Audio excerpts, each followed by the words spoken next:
প্রথমে অনেক টাকা থাকতে হবে, দেখতে সুন্দর হতে হবে, পার্সোনালিটি থাকতে হবে, লম্বা হতে হবে, ফর্সা হতে হবে, গুড লুকিং।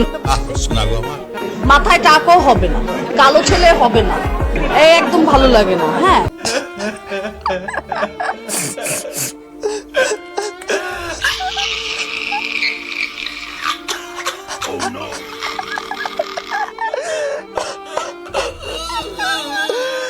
আমার মনে হয় আর বিয়ে হলো না গাইস।